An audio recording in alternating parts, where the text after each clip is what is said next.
National Cleaning Day. Abantu bagamba nti it's a good unplanned idea. Nti pulaani nungi naye teri ku pulaani. Pulaani etali ku pulaani. Ekirowoozo ekitali ku pulaani kye kigambo ekituufu ekyokukozesa. Kati abantu bakedde kuyonja. Yadde babi basuddeko busuuzi, abasigadde eka, emmotoka ezibadde zigezaako kutambula baziyimirizza, naye ng'amakubo tegabaddemu mmotoka nnyingi ziri awo era abantu abamu katono baleeta emikeeka beebake mu kkubo. Bakedde kugabanjeyo era NRM nga bulijjo bakedde n'akajanja kaabwe n'okwambalayo waabwe tetumanyi oba n'abalala bambale.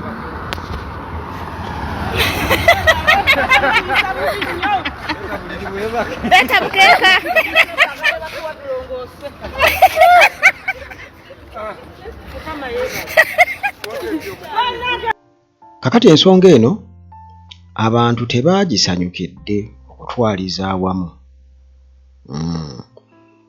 Naye nga ekirowoozo kirungi ekitali ku pulaani era nga bawa ensonga zaabwe lwaki ekirowoozo kino kirungi naye nga tekiri ku pulaani. Kisooka kirimu ebyobufuzi n'enkwasaganya yaakyo naddala ku ba 7th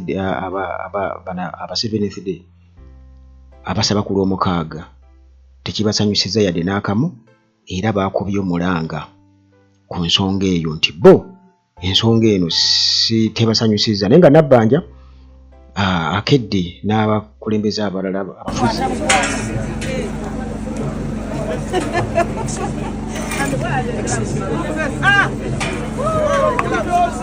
Ebimu byakukwata bukwasi. Walai.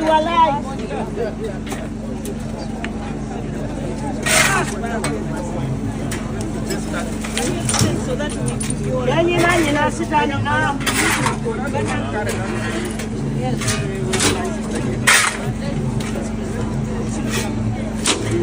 Ati binonga bichivi no.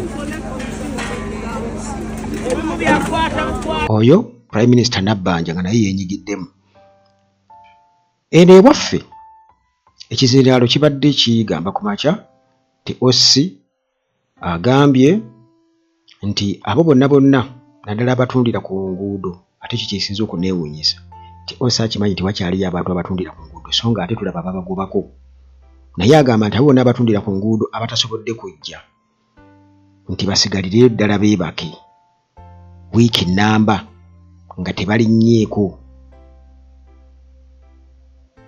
ku mulimu ti bwe bakusanga nga tewabaddewo wiiki nnamba tebaagala kulabako olina okusigalayo. Kakati awo bwe kiba nti abantu ab'oku nguudo mu mateeka olwedde gabasangulawo OC aboogerako kitegeeza nti awo olwedde waliwo abasolooza. Ate by the way njosera enjogera ku kigambo kusolooza gobadde okimanyi nti waliwo omusajja ayitamu ng'ajja asolooza emidaala era juzi waliwo abakyala abatunda ennyaanya wano okumpi n'emikwesese yajja nga asolooza namugamba ffe bagenda kutumenya naawe okimanyi nti ffe tetulina kubaawo ate otusolooza sente ozitwalawa. Naye mugezi tabakaayanyanga yeeyongerayo ndowooza gwasanga bwakwata abeera amukutte. Naye ng'ensonga eno bannayuganda abamu teyabasanyusa era bagamba nti waliwo abantu abalina okukola emirimu gino era balina okusasulwa kubanga tusasula omusolo.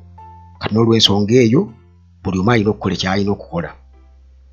Mukulu Kaziba gavumenti yaleese okuba nti tugenda kuyonja buli Lwomukaaga okiwagira oba nedda? Sikiwagira. Obufu buli ludde wa? Era siwa musolo. Wanda kugamba nti ogenda okuwunya. Omusolo gulongoose. Omusolo tuwa gwaki? Wakati tulongoosa. Ebyo tutwala tugende tulongoose n'amakubo. Tunoonya kuwa bantu mirimu. Omusolo gwe tuwa basasule abantu abalongoosa bakole emirimu. Meya balimu ezo y'omu ku abo abagamba nti ekintu kino balina engeri gye bakisuddewo obusuuzi mu ngeri etasaanidde anti kirimu okuyoola obuyinja kubanga tukitegeddeko nti kabineeti eno idea teyali yaayo initially nti ne mu parliament kyali already waliwo yali tekiteese ekyo Nambooze nga bw'atugamba. Kati era meya balimu ezo agamba nti nabo bennyini nga KCC ebaali bakirowoozaako naye nga balina okusooka okuba nga beebuuza ku ba stakeholders kubanga ebintu bingi nnyo ebirina okukolebwa mu makkati yaabwe ekisooka balina okusooka okumanya kasasiro agenda okuŋŋaanyizibwa obungi yenkana atya era bagenda kumuteekawa olw'ensonga nti yatugambye nti ttani ziri 3,200 buli lunaku ezikuŋŋaanyizibwa mu kibuga so nga ate bo kapasite basobola kubeera nga bayoolako 720 ku ttani ezo ez'akasasiro ezikuŋŋaanyizibwa 3,200 bo basobola kuyoolako ng'olaba ebimotoka ebiyoola kasasiro bisobola kutwalako 720 mu ttani kakati nti abantu ku guno omulundi bagenda kuyoola kasasiro bamugye buziizi abeere mungi nnyo kati enkuba bw'etonnya nti weetaagawo disposable plan era ng'erina okuimplementingibwa nga balina ebimotoka balina n'ebintu ebirala ebikozesebwa mu kuŋŋaanya kasasiro so si just kukibasuulako busuuzi kunookeera bukezi ku nkya n'okisuulawo busuuzi. Ensonga eno ng'era nange bwe nakutegeezezzaako nti obuyonjo si kibi naddala kati ffe wano mu Buganda obuyonjo si kyekintu ekipya mu matu. Obuyonjo kuva dda obuyonjo wano mu Buganda bwe buli obwa ddala naye bingi nti kakati tulina abantu bangi nnyo wano nti tokizibu nnyo okusanga ewantu nga baliyo bantu bokka abaayo kati weesanga nga culture ine engeri yakyukakyukamu okwo kakati mu kukyukakyukamu okwo kiba kitegeeza nti ate era olina okuteeta pulaani nga esobola okwakomodatinga abantu abo bonna mu ndowooza zaabwe ne mu mbeera kuba kati wano ndabye waliwo gye bayita mu Kafunda mbaddeyo nga bayoola kasasiro kati wabeerayo bamalaaya bangi nnyo saidi zeeyo kati abantu babadde bakompuleyininga ku bupapula obwa galimpitawa ne galimpitawa enkozese nga kirabika babadde balina gye bazisuula nga weekusifu ne ze bakozesezza ekiro nga bazisanze oli agenzi nekyali mbisa ekyatonnyolokoka kakati ebyo byonna byonna tebyaliwo wano naye bizze olw'abantu okuba nti bazzi beetabika kugamba n'ensi okubeera nga egenda ekyuka ne mu nneeyisa z'abantu okubeera nga zikyuka kati pulaani erina okuba nga etunulamu ebyo byonna naye nambooze aliko byatunyumira ku nsonga eno yadde naye akiwagira naye enkwasaganya.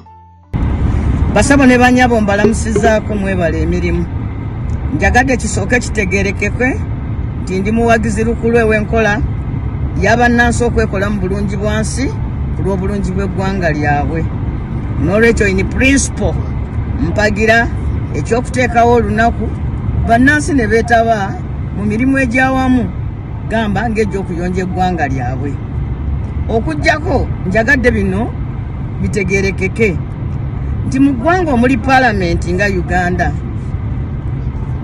lwaki tukolera ku biragiro mu kifo ky'okuteeka amateeka gatuyambe. Waliwo munnabyabufuzi omu MP yaleeta etteeka nga private member lye bayita National Service Bill.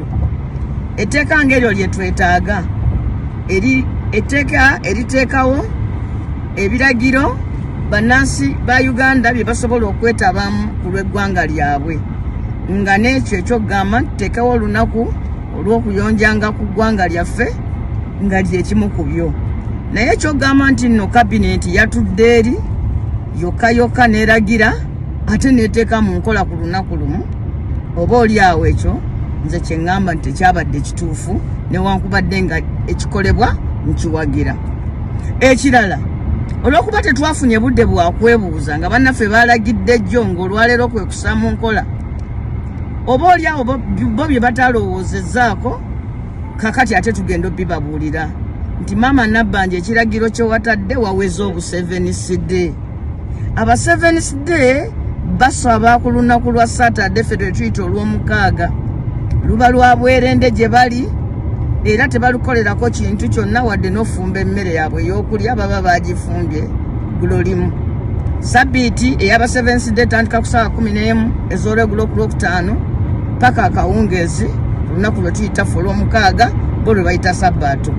kati bw'ogamba nti tewabaawo motoka esimbula tewabaawo atambula obanga agambye nti okuva ku makya paka ssaawa 4 tebe kugenda ku makanisa kyokka ne bw'obagamba nti kale bagende basabe ku ssaawa 6 bo enzikiriza yaabwe bagaana okubaako omulimu gwonna gwe bakola ku lunaku olwo kati abo balowoozeddwako tebalowoozeddwako banaakola batya nga ate tebakyalina budde bwakwennyonnyolako mwamaze okulangirira kyawedde. Ensonga ey'okubiri ye y'abantu abalina embaga. Omugole akeera ku makya ne bamutwala ku saluuni ne bamutwala wa si mugole yekka ne n'abo bonna ababeera mu kuteekateeka embaga. N'embaga ezimu bw'ogenda ku makereziya n'amakanisa okugatta kuba kwa ssaawa 4. Kati abo abagole abalina embaga enkya bagenda kukola batya? Ate naddala abo abagenda okuwerekera abagole nga bo bantu bagenze mufumbi ku mbaga wa bifaananyi ku mbaga wa kutimba ku mbaga bo bagenda kukola batya? N'abagole basooke baveemu bakole bulungi bwansi. Ekirala tulina ennyimba ez'okwabya omusika ateekebwako ssaawa 4 ne reverandi tumulinze ne faaza basomera omusika n'abantu ffenna twakuŋŋaanya